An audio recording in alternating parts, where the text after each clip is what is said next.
Hello and welcome to Noninkables podcast number 31. This is the weekend after Battle of the Bay. I have to say, I haven't really competed in any tournaments since then. However, I feel like a lot has been happening in terms of kind of stuff. So first things are Lord Online TCG Player Store is open. I added a bunch of stuff because we had been kind of saving 3 play sets of everything so that we could make multiple practice decks and things. But as we've been getting more foil cards and things from foiling out our decks, I feel like we don't actually need it. So I took a lot of the things that were in our playsets and put them into the store. Because of that, we got 20 orders over the weekend. Actually, I think more than that, probably closer to 30 orders over the weekend. I just sent off another 20.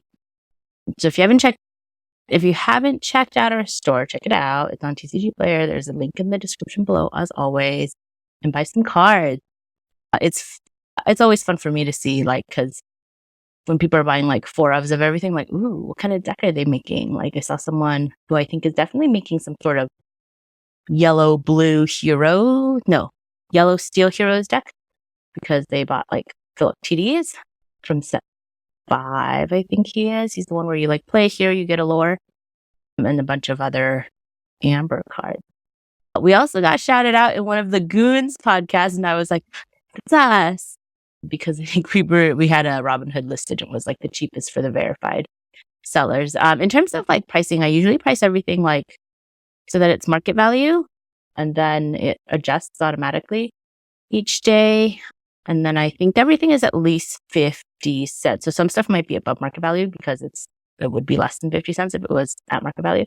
And that's just so we don't lose money shipping cards. Although I haven't really done the math. I don't know if we are losing money or not losing money. This is more just because I buy a lot of cards to open for fun. And it's better that we at least make some money back from it. So that's the main thing in terms of our store. In terms of competitions, the tickets for the last chance qualifiers for North America went on sale on Black Friday. Brian and I were at dinner. So literally I set an alarm, and then at dinner I was like, okay, sorry guys, I got to buy tickets real quick. Of our team, I was the only one who got tickets. Everyone else is on the wait list, which is kind of sad. I feel bad. But I also feel happy for myself. And then I was like, oh, great. Now I really need to practice. And there's no pressure, but there's all the pressure. So yeah. So I have been practicing green steel. So Brian has the guide. Okay, so let's just go over all the things I've been doing to practice. Okay, so I decided I was going to play green steel. Basically because Tyler says it's the best deck, and I trust Tyler. And he did pretty well at Battle of the Bay. He was in the top 8, and I think would have gotten further, but had there was one where he didn't realize it didn't have ward. He thought a character had ward and it didn't. And so I feel like that would totally a winnable thing. And so he could have done much better. Also, I feel like there's not as much green steel anymore, so people maybe won't be as prepared for it. Who knows?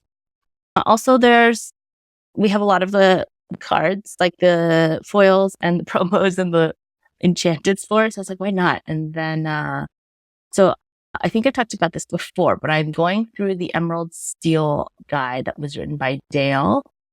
I don't remember what his record is. I just know he's really, really good. He definitely is already qualified for North American Championships. He's an ex-UVO player. And so he put out a guide for set 5 that Brian had already bought. So I already have it. So I've been going through it, and it's really good. So it talks about what the game plan is, what each card is in the deck for, and then matchups for, let's see, there's 1, 2, 3, 4, 5, 6, 7, 8, 9, 10, 11, 12, 13 matchups on there. So that's pretty much every deck you might run across, I think. And to me, even though it is set 5, I think the general way, the general idea is still the same. And so it will still be helpful. But there's also that other part where I'm just I'm playing. So I got Tyler's list from Battle of the Bay, right? So I was playing that, and then it doesn't have morph, and I'm oh, but I want morph because the guide says I need morph. It says I need a mulligan for morph, and then Zan's mulligan guide for set 5 was mulligan for morph, and I was I don't have morph. And so I have been messing around with the deck list a lot. And I still am unsure if I've even settled on what I want in the deck list. So I think I had one version where I was playing Heffalumps and also When Will My Life Begin. So those are both songs that Ursula can double sing, and they both draw you a card.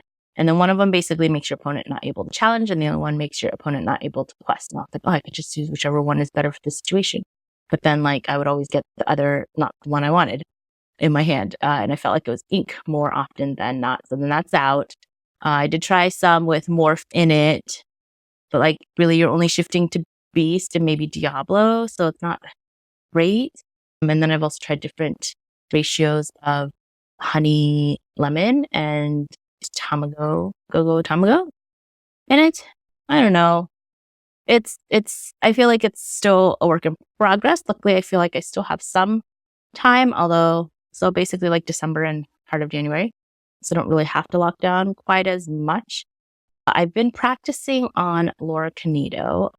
Usually I always practice on Inktable first just to like get a feel for the deck. But once you start winning a bunch on Inktable, you're like, okay, I got to play real people now. So I've been playing on Laura Canito, and I did buy I was like a Black Friday. I think I bought like the Enchanted tier, but it gives you like a lot better stats. And then because they reset for like this season, they reset all the stats. So everything I practice is kind of on here. So the stats I can see on there is it'll say like your win rate, how many times you've won on the draw versus won on the play. So basically like if you win the die roll or not in ranked. And then it also says like the color that you played against and how long your game took. So for example, it looks like I played 2 rounds against the same person. It was Emerald Amethyst, and each round took us 45 minutes.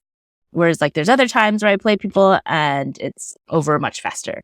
And so, yeah, it's interesting. And I don't know if there's going to be like more data than that.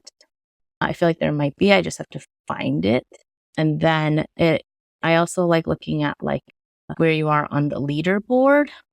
Currently, I'm in like 2 to 300th position. I did lose like the last 2 rounds I think I played. And I think at very early in the season, before more people were playing, I did get up to 40th.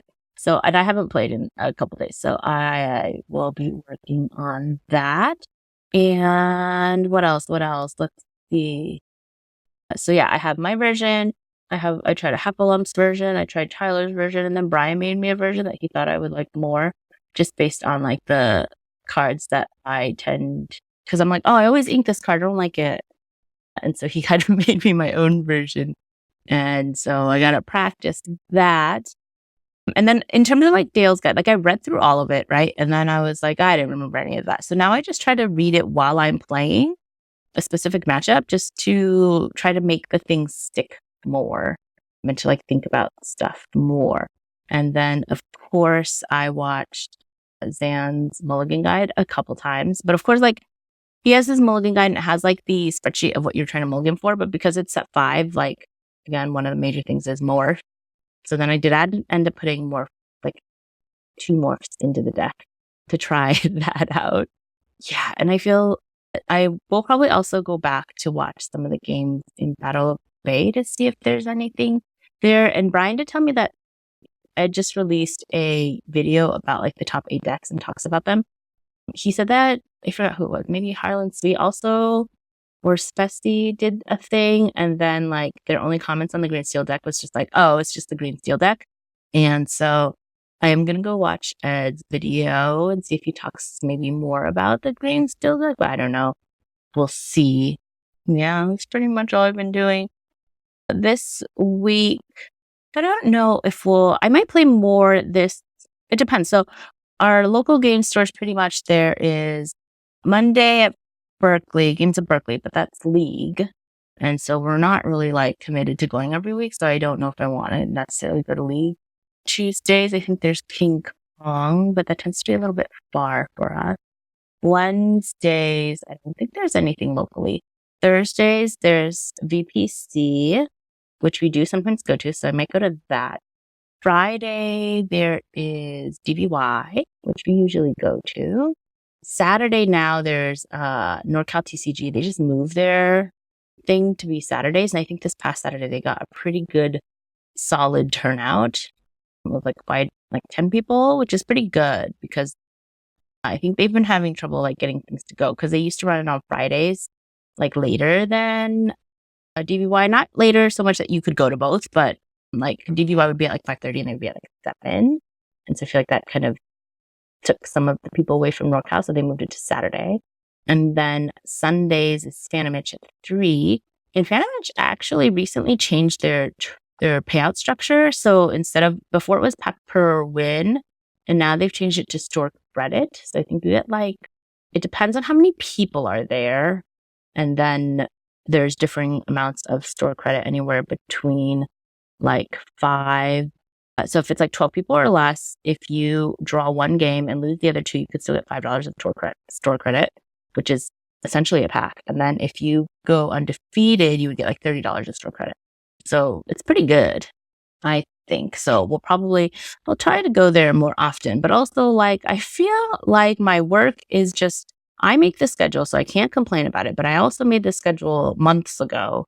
And so it just always seems to be whenever any store has some cool big competition is when I happen to schedule myself to work. So kind of unfortunate. And I am applying for a different job in the same company to try to make my work schedule more like a normal human being, like more like a 9 to 5 Monday through Friday instead of this random stuff that I have now, which is like some nights, some weekends. But yeah, so we shall see if that works out in the end. And I think that's actually it for this podcast. Let me know if you guys got tickets to LCQ, if I'll see you there. And if anyone is looking to sell their ticket or transfer it, Tyler is looking for a ticket, and I think maybe Gary too, and also Brian, but we all feel that Tyler probably would be the most likely to actually get in. So if that is happening and you are looking to get rid of your ticket, let me know. I got a very eager buyer for you. And I think that's it. Check out our TCG player store. And I think since this, I haven't been really going to any competitions, I should have more time to make some more videos. Next year, there will be more content because, so right now when I'm home and not working, I'm taking care of our daughter because she doesn't go to daycare yet. But next year, she's going to go to daycare. So I feel like I may have more time to do stuff. So yeah, if you also have other ideas of videos you want me to make, let me know. Put them in the comments. And that is it. All right. If I learn anything cool, I will also share that in a video like I did with my deck building video. And I forgot what other videos I have on here. The other ones. That is it for me. And as always, keep shuffling. Hopefully you don't end up with a full hand. All right. Bye.